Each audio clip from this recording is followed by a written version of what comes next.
하나님께서 오늘 우리에게 주신 말씀의 제목은 가짜잡이, 진짜잡이라는 제목으로 함께 말씀 나누겠습니다. 본문 말씀 요한복음 5장 1절에서 9절까지 말씀 함께 봉독하겠습니다. 시작.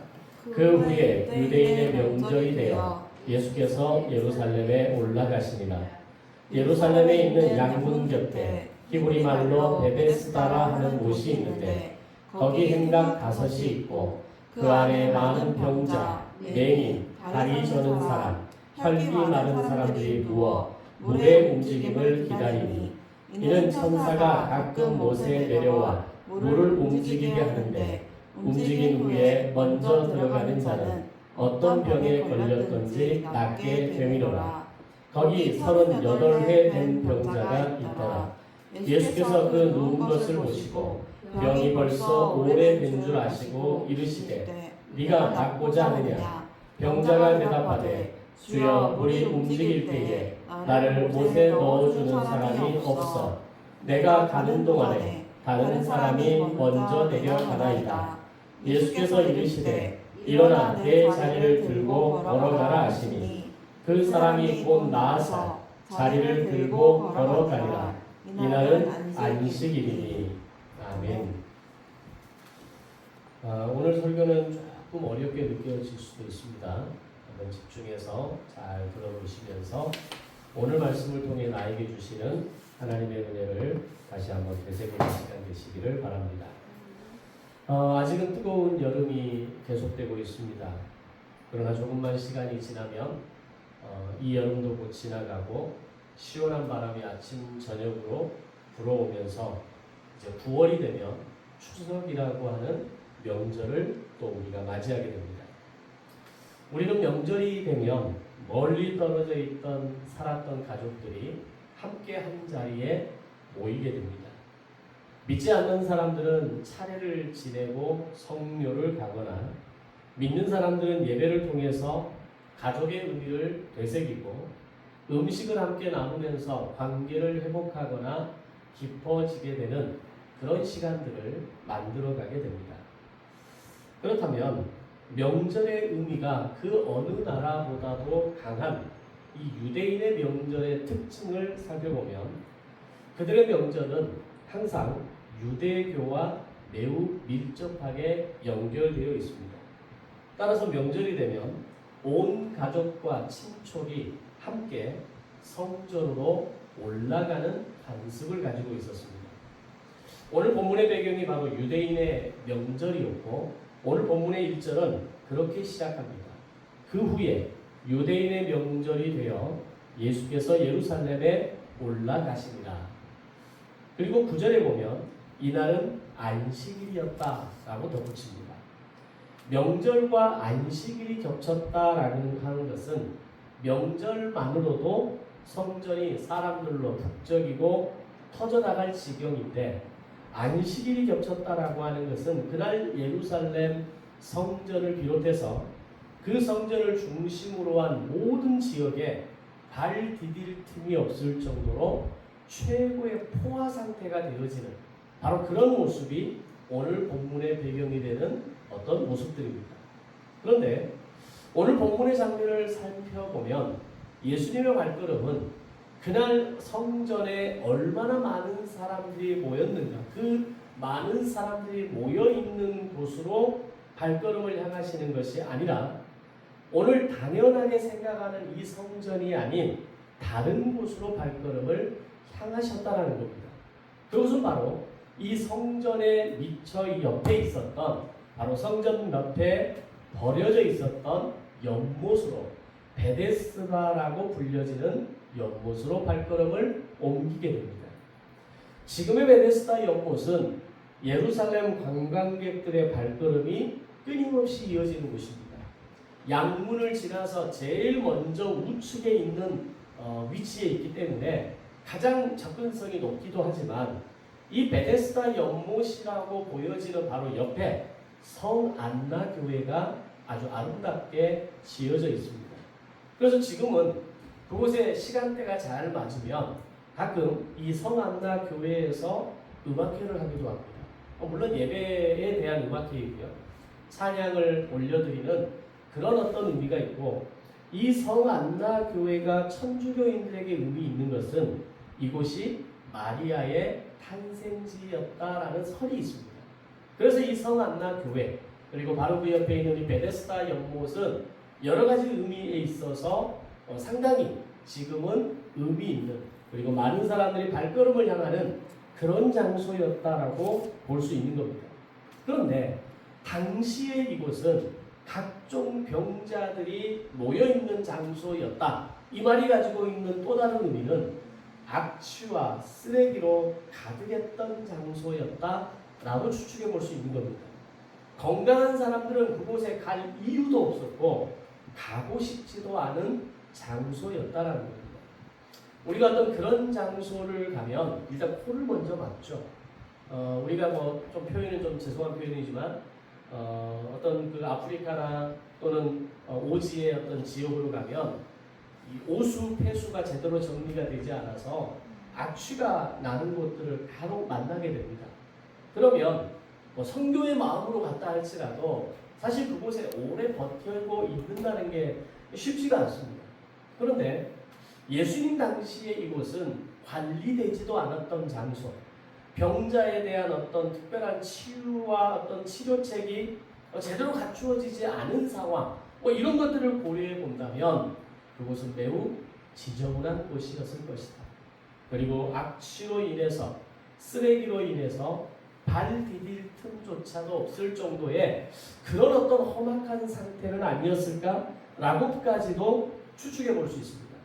그런데 왜 예수님께서는 그날 그 안식일과 명절이 겹치는 바로 그날에 많은 사람들이 모이는 성전이 아닌 그런 곳으로 발걸음을 향하셨는가라고 하는 겁니다. 베데스다 연못에 많은 병자들이 모여 있었던 이유는 딱 한 가지 분명한 이유가 있었습니다. 그곳에 모인 사람들은 이 베데스다 연못의 물이 움직일 때, 다시 말하면 천사가 물에 내려왔다는 사인이 느껴졌을 때 그 타이밍에 맞춰서 가장 먼저 연못에 들어가는 사람은 그 병이 어떤 병이든지 간에 나았다라는 설이 있었다는 겁니다. 특별히 이 본문에 대해서 오늘 본문을 보시면 대가로로 이 내용이 쳐져 있는 걸 보게 됩니다. 이 대가로의 의미가 바로 뭐냐면 성경에 정식으로 기록된 어떤 성경의 어떤 그 진리의 개념에서 증명된 이야기가 아니라 썰이다라는 표시입니다. 인용구라는 표시라고 볼 수도 있고요. 자, 그런 어떤 상황에서 모든 베데스다 연못은 병자와 가족들로 북적였을 것이고, 오랜 시간 병에 시달렸던 사람들은 가족을 통해서든지 누군가의 힘을 통해서든지 가장 먼저 연못 속에 들어가고자 하는 기대감으로 가득 차 있었을 거라는 겁니다. 그 분위기는 어떻겠습니까? 여유가 있었겠습니까? 서로 함께 대화를 나누면서 야, 오늘 어떻게 식사를 하셨습니까? 요즘 어떻게 어렵진 않으십니까? 뭐 이런 얘기 주고받았겠습니까? 치열한 경쟁, 눈치 싸움이 오가는 장소였을 것이고, 연못을 바라보면서 눈 한 번 깜빡이지 않고 그 연못의 물이 동할 때까지, 움직일 때까지 긴장감이 가득한 분위기, 바로 그곳으로 예수님께서 찾아가셨다는 겁니다. 근데 중요한 것은 아무도 예수님의 존재를 알아보지 못했다는 겁니다. 지금 이 상황, 이 어떤 시기에 있어서 예수님의 이름은 상당히 인기 있는 이름이었습니다.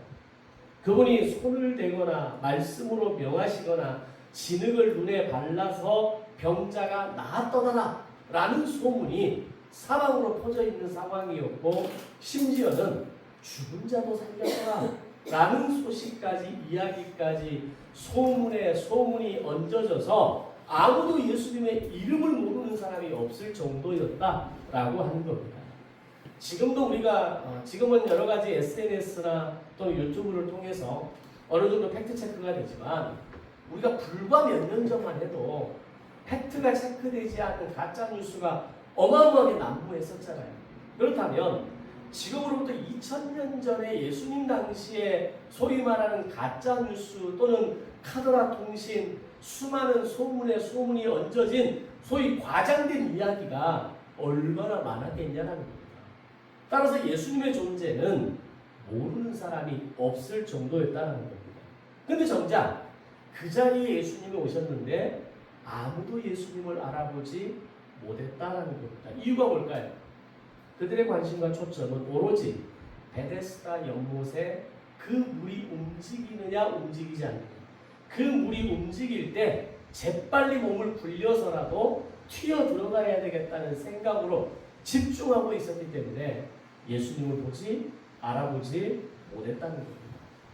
이것은 오늘 우리가 신앙생활을 하면서 오늘 우리에게 아주 쉽게 나타날 수 있는 바로 나의 모습, 우리의 모습이기도 합니다.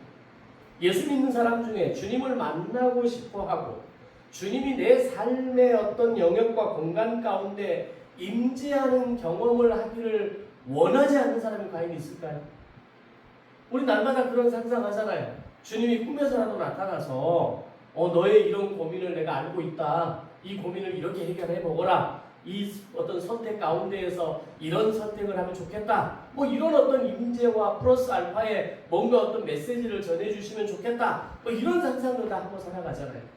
그런데 정작 주님이 나에게 찾아오셨지만 그것을 알지 못하고 무덤덤하게 살아가는 그리스도인들이 훨씬 더 많다는 겁니다. 매 주일마다 수많은 성도가 예배를 드리면서도 이 예배를 통해서 오늘 내가 주님을 만났습니다 라고 고백하는 성도는 많지 않다는 겁니다. 여러분들 예배를 마치고 돌아가면서 그런 고백을 스스로거나 또는 여러분의 가까운 누군가한테 해본 적이 있습니까? 나는 오늘 예배를 통해서 주님을 만났습니다. 주님이 오늘 예배 가운데 임재하셨음을 제가 느낄 수 있었습니다. 주님이 제 마음에 임재하는 시간이었습니다. 이런 고백을 여러분 해본 적 있습니까? 여러분 스스로라도 그런 느낌을 막 가슴에 막 품고 그렇게 집으로 돌아가 본 적이 있느냐라는 겁니다. 바로 오늘 본문이 우리에게 그 답을 주고 있습니다. 우리가 주님이 계신다라고 생각하는 자리와 주님께서 실제로 계신 자리가 다르기 때문이다. 우리가 생각하는 주님이 계신 자리는, 주님이 계셨으면 하는 자리는 내 문제와 어려움과 고통과 아픔 가운데 정말 어떤 강력한 힘과 메시지를 통해서 나에게 다가오실 때 우리는 그걸 주님이 나에게 임재하셨다라고 생각한다는 겁니다. 그런데 평범한 일상 속에서 우리가 매 주일마다 드리는 이 예배 속에서 주님이 임재하셨습니다.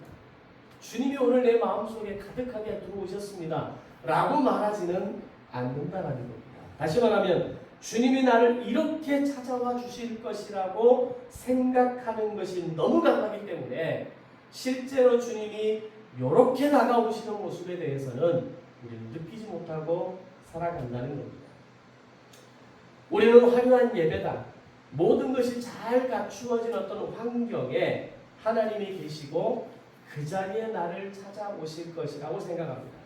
그래서 사람이 많이 모이고 경건한 분위기가 가득하면 그곳에 하나님이 계실 것 같고 그곳에서 더 은혜를 받는 느낌을 우리는 갖게 되는 겁니다. 저도 목사지만 제가 이 자리에서 이렇게 설교하고 예배하고 뭔가 이렇게 진행하는 것과 예를 들어서 굉장히 어떤 큰 교회, 제가 뭐 그런 교회를 많이 가보지는 않아서 오륜교회를 예전에 다니엘 기도회 때 한번 가본 적이 있습니다. 가까운 곳에 있어서 그곳에 앉아있는 것만으로도 느낌이 좀 다르더라고요. 솔직한 표현으로 막 은혜가 더 임하는 것 같고 방송을 통해서 이 어떤 이 간증을 듣고 말씀을 듣는 것보다 그 자리에 앉아서 들으니까 뭐 현장감, 오프라인이라는 이걸 떠나서 그 현장에서 느껴지는 분위기가 다르더라는 겁니다. 인간의 마음은 그런 겁니다.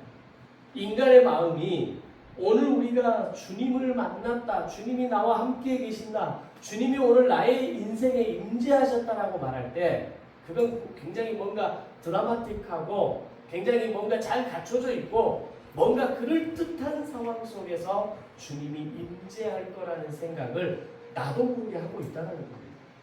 자, 그런데 성경을 보면 주님께서 실제로 임하셨던 장소를 보면 세리의 집으로 찾아가십니다. 죄인이라고 손가락 땄던 여인의 집에 들어가서 음식을 잡수셨고 이방인이라고 멸시받았던 사마리아 여인과 우물가에서 긴 대화를 나누셨습니다. 그리고 이 병자들 곁에서 근심과 긍휼의 눈으로 그들을 바라보셨다는 겁니다. 특히 오늘 많은 사람들이, 건강한 사람들이 모이는 성전이 아닌 병들고 약하고 아프고 괴로운 인생이 있는 이 베데스다 연못으로 찾아오셨다는 것은 주님이 어떤 자리로 찾아가시는가를 우리에게 보여주는 매우 중요한 메시지가 되는 겁니다. 따라서 우리가 분명하게 깨달아야 될 것은 내가 정해놓은 자리, 내가 여기에서 주님이 나를 찾아왔으면 좋겠다 라고 생각하는 그곳에서 주님을 찾고 기다리는 것이 아니라 주님께서 실제로 계실 만한 자리로 가서 주님이 임재가 가능하다고, 이곳이 진짜 주님이 임재하실 만한 곳이라고 생각하는 그 자리, 그 사람과 함께 머무는 것, 바로 그것이 바른 신앙이라는 겁니다. 그것은 1차적으로 우리의 예배의 장소가 될 겁니다. 이곳 교회뿐만 아니라 여러분의 삶의 예배의 소속, 기도의 장소, 말씀을 읽는 장소, 또는 오늘 예수님이 찾아가셨던 것처럼 나약하고 병들고 다른 사람들한테 손가락질 받았던 그 연약함이 있는 사람들, 바로 그곳에 주님이 임재가 더 강하게 임하실 거라는 겁니다. 주님은 지금 우리가 예배를 드리는 이 장소만이 아니라 고통과 외로움을 겪고 있는 내 가족 곁에 계시고, 직장에서 소외된 동료 곁에 계시고, 남몰래 눈물 흘리는 자에게 계시는 분입니다. 즉 우리가 무심코 지나가는 그 자리에 주님은 임재하신다는 겁니다. 우리는 내 문제, 내 아픔, 내 고통에 집중하고 있는 그 상황에 주님은 이 땅의 모든 인류가 안고 있는, 이 땅의 그 인류의 어느 한 사람이 안고 있는 고통과 눈물과 외로움에 더 많은 관심을 가지고 계시는 겁니다. 자, 다시 본문으로 돌아와서 2절 이하를 보면 베데스다의 풍경이 펼쳐집니다. 연못 주변에는 햇빛과 비를 피할 행각 5이 있었다. 그리고 그 아래에 수많은 병자가 누워 있었다라고 묘사합니다. 제가 이 내용을 GPT에 대놓고 이미지를 만들어 달라고 했어요. 그랬더니 이렇게 많은 사람들이 굉장히 고통 가운데 바닥에 거의 쓰러져 있는, 널브러져 있는 모습으로 묘사를 해주더라고요. 거의 비슷하지 않았을까? 라는 생각을 합니다. 그들이 가진 병은 각자가 달랐지만 눈빛은 하나같이 동일했을 겁니다. 모두가 애타는 얼굴로 물만 바라보고 있었고 행여나 타이밍을 놓칠까봐 옆 사람과 여유 있는 대화도 할 수 없었을 겁니다. 그런데 그런 모습과는 달리 이곳 베데스다의 이름의 뜻이 매우 역설적입니다. 이 베데스다라는 이름의 뜻은 자비의 집, 은혜의 집, 긍휼의 집이라는 뜻입니다. 그런데 실제 이 베데스다는 자비의 집이 아니라 낙심의 집이었고 절망의 집이었고 고통이 온 가운데 모여진 그런 현장이었다라는 겁니다. 4절은 이렇게 말합니다. 천사가 가끔 내려와 물을 움직이게 하는데 움직인 후에 먼저 들어가는 자는 어떤 병에 걸렸든지 낫게 되었다. 게다가 그곳은 가장 먼저 들어간 사람만이 나을 수 있는 곳이었다는 겁니다. 과연 그런 곳을 은혜의, 자비의, 긍휼의 집이라고 부를 수 있을까요?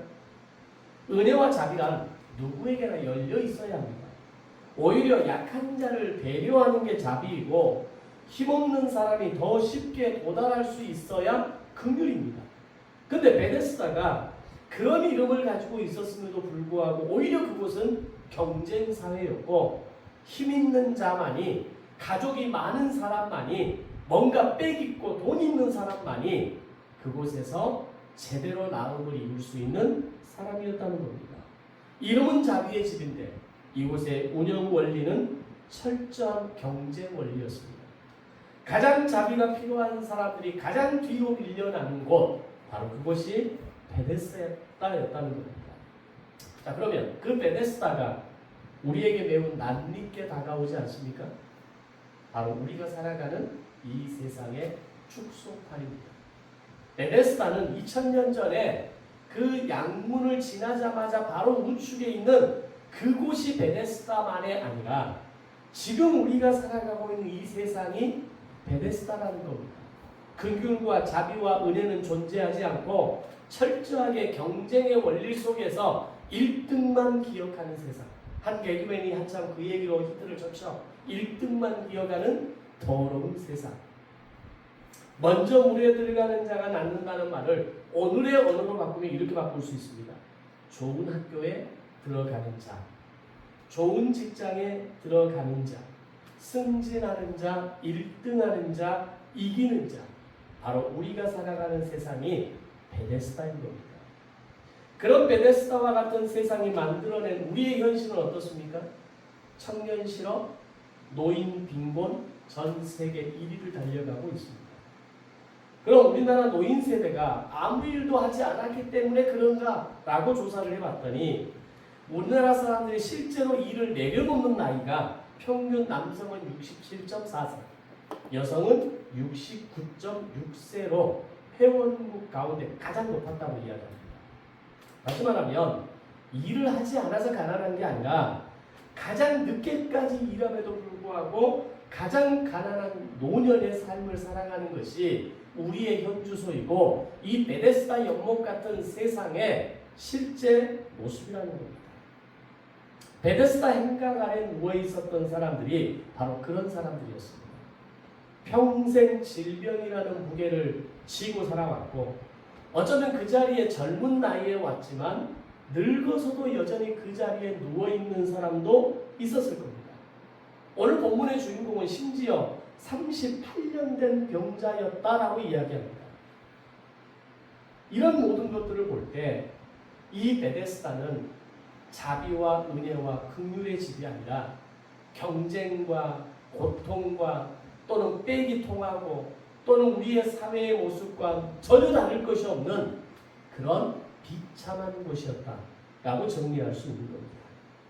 문제는 이런 세계관이 교회 안에까지 깊숙이 들어왔다는 겁니다. 오랫동안 교회를 다니는 어떤 분이 이렇게 말을 했다고 합니다. 평생 교회를 다니면서 배운 게 두 가지인데 헌금을 많이 하면 축복받고 헌신을 많이 하면 형통해지는 것이다 라는 말을 했다고 합니다. 이 말은 여러분이 맞다고 생각하십니까? 틀리다고 생각하십니까? 바로 이 말이 먼저 물에 들어간 자가 나음을 입었더라 라는 말과 다를 바 없다는 겁니다. 교회 안에서도 먼저 신앙생활, 먼저 어떤 헌신, 먼저 더 많은 것들을 내어놓은 사람이 복을 받는다더라 라는 이 원리가 오늘날 교회 안에서도 통하고 있다는 겁니다. 많이 드린 사람이 많이 받아가는 구조, 이것은 복음이 아니라 사유입니다. 이것은 복음이 아니라 기독교가 아니라 종교에 불과한 겁니다. 우리는 종교와 복음의 차이를 분명히 알아야 됩니다. 종교는 거래를 말하지만 복음은 선물을 말합니다. 종교는 경건의 언어를 사용하지만 복음은 살리는 언어를 사용합니다. 종교는 많이 애쓰고 수고한 자를 기억하지만 복음은 믿음 안에서 말씀 안에서 능력 안에서 가난하고 외롭고 고통에 있는 자들을 돌아보는 사람들을 기억한다라고 이야기합니다. 따라서 복음은 아무것도 할 수 없는 자를 살리는 겁니다. 종교는 먼저 들어간 사람을 건져내지만 복음은 결코 들어갈 수 없는 자를 일으켜 세우는 것이 복음이라는 겁니다. 종교개혁자 마틴 루터가 바로 그 자리를 지나온 사람입니다. 그는 수도원에서 누구보다도 성실하게 금식하고 고행하고 고해했던 사람입니다.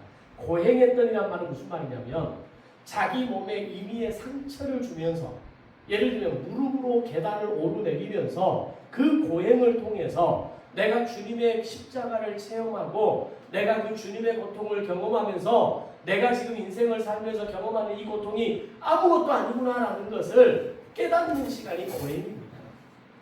오늘의 표현으로 하면 먼저 물에 들어가기 위해 몸부림치며 살았던 사람이 마틴 루터입니다. 근데 그가 어느 날 결코 하나님 앞에 설 수 없다는 사실을 확인합니다. 그리고 성경을 읽어내려다가 하다가 로마서 1장 17절 말씀을 읽고 그 자리에서 무릎을 칩니다. 오직 의인은 믿음으로 말미암아 살리라. 그의 인생이 뒤집힙니다. 이전에는 더 빨리 물속에 들어가기 위해서 더 많은 것들을 자기가 고행하고 고해하고 또 어떤 그 금식을 통해서 내가 더 빨리 물에 들어가기 위해서 애쓰는 삶을 살았다면 선물은 그저 주어지는 것이라는 것을 비로소 깨닫게 되는 겁니다. 우리가 이 차이를 깨닫지 못하면 우리는 평생 교회를 다녀도 종교인인 겁니다. 종교를 다른 말로 하면 율법주의라고 말할 수 있습니다. 우리가 하는 착각 가운데 율법은 안 좋은 것이라고 생각하는 경향이 있습니다. 그런데 실제로 율법 자체는 선언합니다. 율법은 반드시 필요합니다. 율법은 지켜야 합니다. 예를 들어서 주의를 성수해야 하고 11조를 구별해야 하고 도둑질하지 말아야 하고 부모를 존경해야 하는 것, 이것이 바로 우리가 지켜야 하는 율법의 몇 가지 해석하는 겁니다. 그럼 나쁜 건 뭐냐? 율법이 아니라 율법주의가 되는 겁니다. 율법이 율법으로 다가오지 않고 율법주의가 되는 순간 우리의 신앙생활은 종교생활로 바뀌게 되고 말씀으로 나를 돌아보는 것이 아니라 다른 사람을 정죄하는 도구로 사용하게 되는 겁니다. 오늘 말씀 앞에서 우리 자신이 보여지는가? 이 말씀을 들으면서 다른 사람이 먼저 들어오는가? 이걸 통해서 나는 지금 율법을 좋아하느냐, 율법을 따라가는 사람이냐, 아니면 율법주의를 따라가는 사람이냐를 구분할 수 있는 겁니다. 말씀을 들을 때 내 자신이 보여진다면 율법을 선하게 사용하는 겁니다. 말씀을 들을 때 옆 사람이 더 잘 보여지고 저 사람이 말씀을 들어야 돼. 그 사람에게 필요한 말씀이야 라는 생각이 먼저 든다면 그 사람은 율법주의의 올무에 빠져 있는 사람이 되는 겁니다. 율법에 대한 바른 이해를 위해서 율법을 한 문장으로 요약하면 이렇습니다. 옳은 줄 알지만 잘 되지 않는 것. 알고는 있는데 잘 안 되는 것. 이게 율법입니다. 우리는 배우자를 귀하게 대해야 한다는 걸 압니다. 그런데 세상에서 가장 함부로 대하는 사람이 배우자입니다.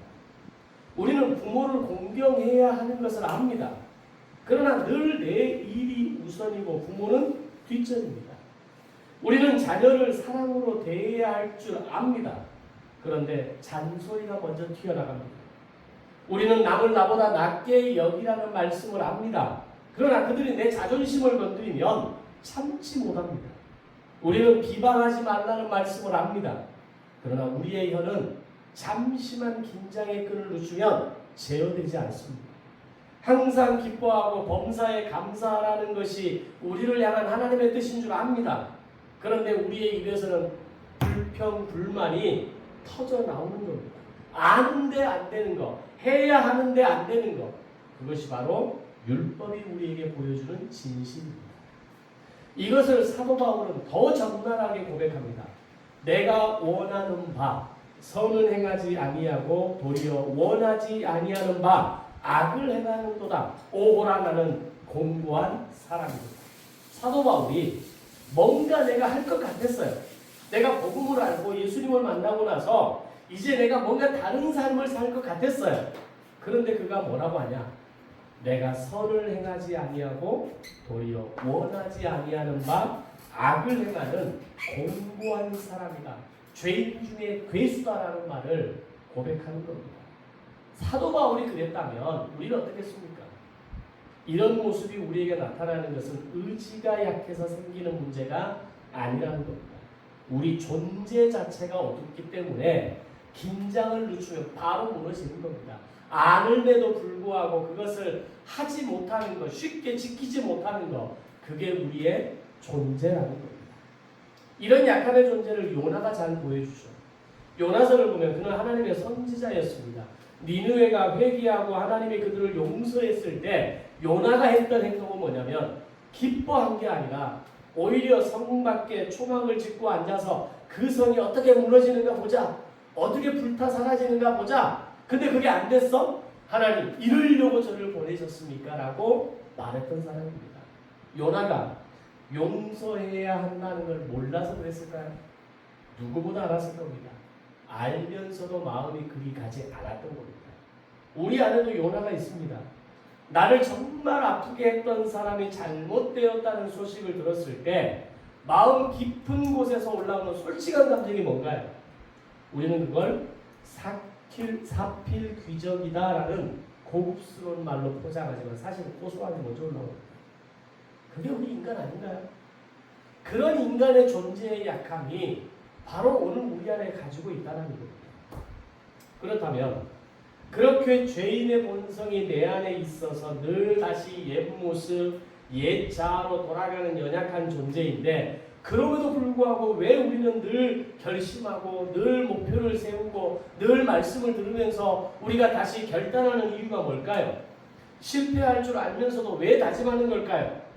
알고 있고 원하는 것이지만 되지 않는 나를 더 깊이 만나기 위해서입니다. 그렇게 내가 살기를 결단하고 나아가지만 이렇게 안 되는구나라는 걸 깨달을 때 그때 누구를 보게 됩니까? 하나님을 찾게 되는 거예요. 성경을 읽는 예를 들고 제가 말씀드렸죠.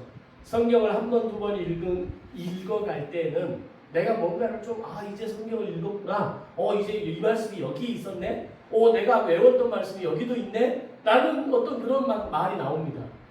근데 성경을 10번, 20번, 30번 읽다 보면 내가 말씀을 하나도 몰랐구나 라는 걸 비로소 깨닫는 겁니다. 내가 하나님의 말씀 앞에 나를 돌아보면서 내가 다시 결단하고 잘 되지 않음에도 불구하고 다시 결심하고 다시 목표를 세우면서 우리가 비로소 깨닫는 게 뭐냐면 그래서 주님이 나에게 필요하구나. 내 힘으로 할 수 있는 게 아무것도 없구나. 이걸 비로소 깨닫게 되는 겁니다. 주님은 언제 우리에게 찾아오시냐면 나는 할 수 있다라고 말하는 자리, 조금만 도와주면 되겠습니다라고 말하는 자리에 주님은 오시지 않습니다. 온 세상이 나를 돕는다 해도 나는 안 됩니다 라는 절망의 자리, 나는 할 수 없습니다라고 말하는 그 처참하게 무너진 바로 그 자리에 주님이 나를 찾아오시는 겁니다. 그분이 내 손을 잡으시면 내가 하지 못했던, 내가 알지만 행하지 못했던 그 일을 우리는 비로소 할 수 있는 힘이 생기게 되는 겁니다. 거기가 오늘 베데스다 연못이었습니다. 6절을 보면 거기에 38년 된 병자가 있었습니다. 성경에서 38년이라는 숫자는 평범한 숫자가 아닙니다. 신명기 2장 14절에 보면 가데스 바네아를 떠나서 이스라엘 백성들이 세렛 시내를 건너기까지 38년이 걸립니다. 약속의 땅을 눈앞에 두고도 2년이라는 그 시간 동안 하나님 앞에 철저하게 무너지고 범죄하고 신뢰하지 못했던 그들에게 주어진 하나님의 징벌은 너희가 38년 동안 광야를 방황하게 될 것이다라는 징계였습니다. 지금 베데스다 연못에 있는 병자는 그 인생 전체가 광야였던 사람입니다. 그런 그에게 주님이 물으십니다. 네가 낫고자 하느냐? 주님은 이 질문을 오늘 우리에게 그대로 던지십니다. 돈 걱정에 눌려 사는 그 만성병에서 너는 정말 낫고 싶으냐? 자녀 문제로 밤잠 설치게 하는 그 믿음 없음에서 네가 정말 낫고 싶으냐? 노후를 향한 불안에서 사람의 시선과 인정에 목이 말라 있는 그 인생의 굴레에서 너는 정말 낫고 싶으냐? 라고 우리에게 물으십니다. 그런데 우리에게 예수님의 이 질문이 들려지고 있느냐라는 겁니다. 분명히 우리에게 이렇게 질문하시는데 우리가 이렇게 듣지 못하는 이유가 뭘까요? 바로 내가 그 38년 된 병자라는 사실을 인정하지 않기 때문입니다. 오늘 내가 38년의 이 광야 같은 인생을 살아가는 제대로 광야를 통과하지 못한 인생이라는 것을 우리가 인정하지 못하기 때문입니다. 자, 7절에서 이 베데스다 연못에 38년 된 병자가 예수님의 이 질문에 뭐라고 대답하는 걸 보면 주여, 물이 움직일 때에 나를 못에 넣어주는 사람이 없어 내가 가는 동안에 다른 사람이 먼저 내려가더이다. 예수님의 물음은 네가 낫고 싶으냐? 라는 질문인데 그의 대답은 예, 제가 낫고 싶습니다가 아닌 자기 형편을 늘어놓기 시작하더라는 겁니다. 나보다 건강한 사람이 먼저 들어갔습니다. 아무도 나를 도와주지 않았습니다. 그는 여전히 상황과 방법론에 묶여 있었던 겁니다. 이 상황만 바뀌면 누군가 나를 도와주기만 하면 될 거라고 생각하는 그 마음이 예수님께서 네가 정말 낫기를 원하느냐 이 물음에 대한 이 본질적인 질문을 깨닫지 못하더라는 겁니다. 이 모습이 왠지 낯설지 않지 않습니까? 우리가 늘 그렇게 말하죠. 돈이 없어서 안 됩니다. 몸이 약해서 안 됩니다. 배운 것이 없어서 안 됩니다. 나를 도와주는 사람이 없어서 안 됩니다. 부모를 잘못 만나서 안 됩니다. 가난한 사람들의 특징을 보면요. 아무것도 하지 않고 살아가는 사람들의 특징을 보면 묘하게 일치합니다. 사람들이 나를 인정하지 않는다는 겁니다. 사람들이 나를 불러주지 않는다는 겁니다. 내가 갈 곳이 없습니다라는 고백이 이런 말이 그들의 말과 일치하더라는 겁니다. 결국 베데스다 연못에 38년 된 병자가 바로 나이고 그의 대답이 나의 평소 대답하는 습관과 정확히 일치하더라는 겁니다. 네가 낫고 싶으냐? 라는 물음에 예, 제가 낫고 싶습니다. 예, 제가 이기고 싶습니다. 예, 제가 일어나고 싶습니다. 라고 말을 해야 되는데 사람들이 안 도와주니까 우리 부모 때문에 내가 안 되는 겁니다. 내 주변의 사람들 때문에 내가 이렇게 괴로운 인생을 사는 겁니다.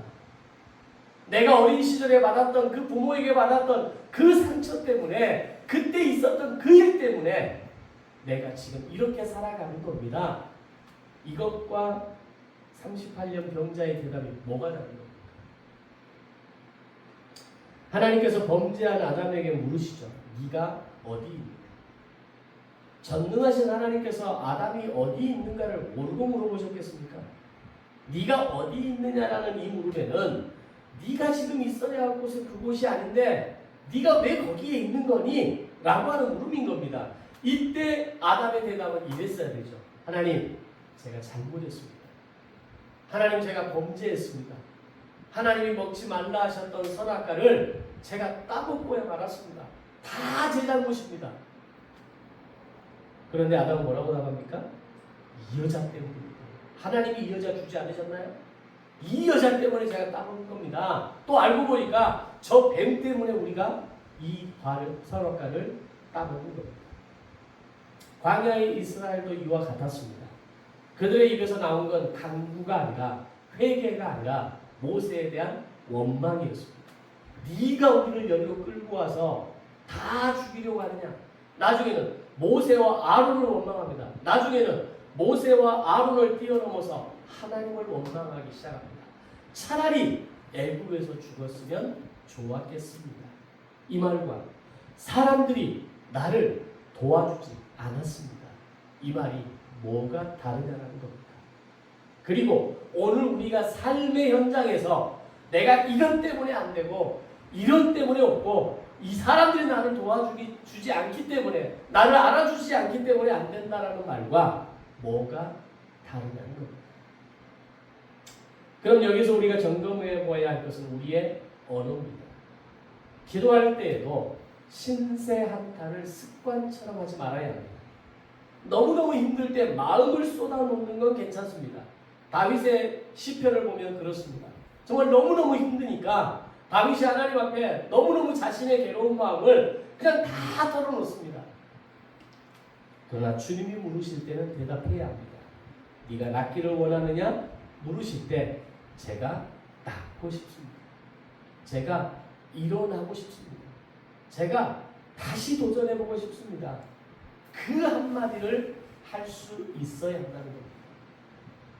6절은 예수님께서 그를 보시고 아시고 물으셨다라고 기록합니다. 예수님은 누워있는 사람만 보신 게 아니었습니다. 그가 통과해 온 세월을 보셨고 그 절망의 깊이를 다 아셨다는 의미입니다. 다 말하지 않아도 이미 아셨다. 이게 보시고 아시고 라는 말의 의미입니다. 여러분, 하나님은 여러분의 형편과 마음과 약함을 이미 다 보고 아시는 하나님이신 것을 믿으시기를 바랍니다. 아무것도 모르시는 분께 설명하는 게 기도가 아닙니다. 다 아시는 분 앞에 드리는 정직한 고백이 기도입니다. 우리가 얼마나 전자의 기도를 많이 합니까? 마치 하나님이 아무것도 모르실 것처럼 모르시다는 걸 전제해서 하나님 제가 이랬잖아요. 제가 이런 어려움이 있잖아요. 근데 여전히 이렇게 괴롭잖아요. 왜 저를 이렇게 내버려 두시는 겁니까? 우리는 그런 기도를 오늘도 드리고 있는 겁니다. 그러나 우리가 드리는 기도는 나의 모든 걸 보시고 아시는 그 하나님 앞에 정직한 고백으로 나아가는 기도를 드릴 수 있어야 합니다. 나를 보시고 아시는 하나님, 이 두 마디만 내 인생의 주머니에 넣고 살 수 있어도 우리는 결코 가벼운 종교인이 되지 않을 겁니다. 금방 주님이 좋다고 감사하다고 나를 사랑하신다고 고백했다가 다시 금방 정말 주님이 나를 사랑하십니까? 주님은 살아계십니까? 라고 말한다면 그것이 바로 가볍고 천박한 종교인의 모습이 되는 겁니다.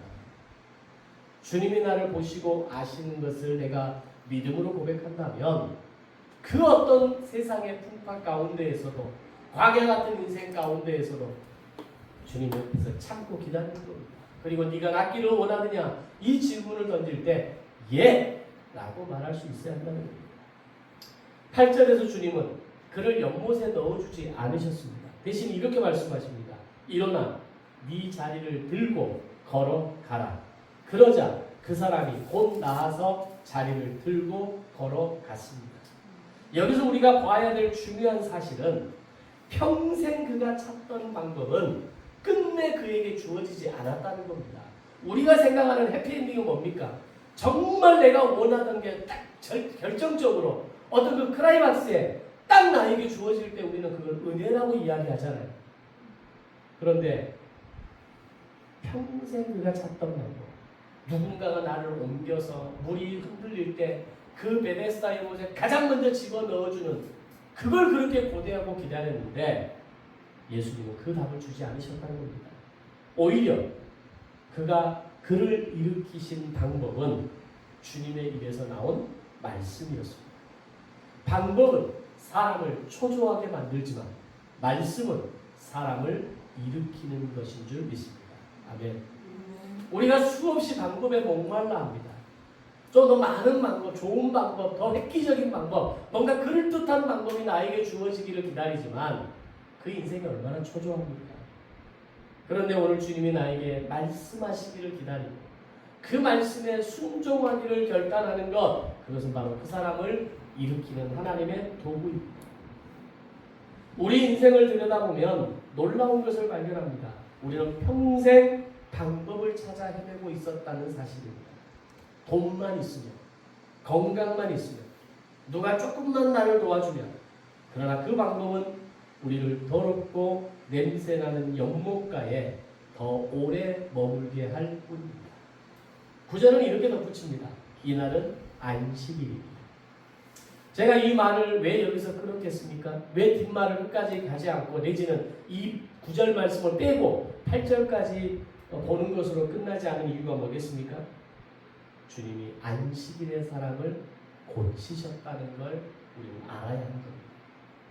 안식일을 가볍게 여기셔서가 아니라 안식의 참뜻을 보여주시기 위해서 예수님은 그 안식일에 병자를 고치셨다는 걸 본문은 기록하고 있는 겁니다. 안식은 우리가 지켜서 얻어내는 규례이기 전에 하나님이 주시는 선물입니다. 오늘 우리가 주일에 예배를 드리는 것을 뭔가 대단한 결단으로 여기에 나왔다고 착각하면 안 됩니다. 오늘 우리가 예배를 드리는 이 시간은 우리가 뭔가를 결단한 것처럼 보이고 내 걸 뭔가 내어드린 것처럼 보이지만 사실은 이 예배는 하나님이 우리에게 주시는 선물입니다. 그 안식의 실체가 바로 그리스도이시다라는 걸 보여주고 있는 겁니다. 38년을 쉬지 못하고 물만 바라보던 사람이 안식일에 참 안식을 만난 겁니다. 요한복음 4장 14절에서 주님이 이렇게 말씀합니다. 내가 주는 물은 영생하도록 솟아나는 샘물이 되리라. 아멘. 결국 참된 베데스다는 연못물이 아니었습니다. 예수 그리스도가 베데스다였습니다. 베데스다가 자비의 집이 아니라 예수님이 자비의 집이시고 은혜의 집이시고 긍휼의 집이셨습니다. 여기에 복음의 결정적인 차이가 있습니다. 베데스다는 먼저 들어가는 한 사람을 살렸을지는 모르지만 그리스도께서는 그에게 오는 모든 사람을 살리시는 분이십니다. 아멘. 그래서 그분이 베데스다가 되시는 겁니다. 세상은 능력 있고 자격 있는 사람만 살리지만 주님은 자격 없는 사람까지 살리시는 분이십니다. 이제 말씀을 마무리하면서 세 가지를 도전합니다. 첫 번째, 주님이 실제로 계신 자리로 여러분의 시선과 발걸음을 옮기셔야 합니다. 교회 안에서만 주님을 찾는 게 아니라 내 삶의 모든 언저리에서, 특별히 내 삶의 어느 공간에 있는 약하고 외롭고 힘든 인생을 살아가는 사람, 바로 그 자리에 주님이 계십니다. 두 번째, 기도를 신세 한탄에서 고백으로 바꾸셔야 합니다. 우리의 기도의 첫 문장을 이래서 안 됩니다가 아니라 주님, 제가 낫고 싶습니다 라고 시작하십시오. 주님, 제가 다시 도전하고 싶습니다. 주님, 제가 말씀을 붙들고 사람을 만나기를 원합니다. 주님, 제가 다시 해보기를 원합니다 라는 기도로 시작하십시오. 다 아시고 다 보시는 분 앞에서 설명하는 기도가 아니라 정직한 고백을 드리는 기도가 우리에게서 시작되어야 합니다. 세 번째, 방법을 찾기 전에 말씀 앞에 서야 합니다. 이번 한 주간 오늘 본문의 한 구절을 붙드십시오. 일어나 네 자리를 들고 걸어가라. 아멘. 이 말씀을 아침마다 암송하시면서 하루를 시작하십시오. 아침 저녁으로 샤워하고 씻으실 때마다 거울을 바라보시면서, 화장을 하시면서 거울을 바라볼 때마다 이 문장을 선포하십시오. 이 자리를 들고, 일어나 네 자리를 들고 걸어가라. 우리를 일으키는 것은 방법이 아니라 말씀입니다. 우리는 여전히 원하는 선을 행하지 못하는 사람들입니다. 앞으로도 우리는 계속해서 넘어질 겁니다. 그러나 복음은 넘어지지 않는 사람을 위한 소식이 아니라 끊임없이 넘어지지만 제가 다시 일어서고 싶습니다 라고 말하는 사람들을 다시 일으켜 세우시는 복된 소식입니다. 베데스다에는 자비가 없었습니다. 그러나 그 자비 없는 연못가로 자비 그 자체이신 분이 걸어 들어오셨습니다. 물이 움직이기를 기다리지 마십시오. 이미 우리 곁에 오셔서 나에게 네가 낫고 싶으냐라고 묻고 계신 그분의 음성에 귀를 기울이시고 제가 이제는 일어나겠습니다라고 고백하고 선포하고 오늘 우리 인생의 영적 38년이 끝나는 광야 인생의 종지부를 찍는 그런 복된 날이 되시기를 주님의 이름으로 축원합니다. 아멘. 함께 우리 말씀을 기억하시면서 기도하겠습니다.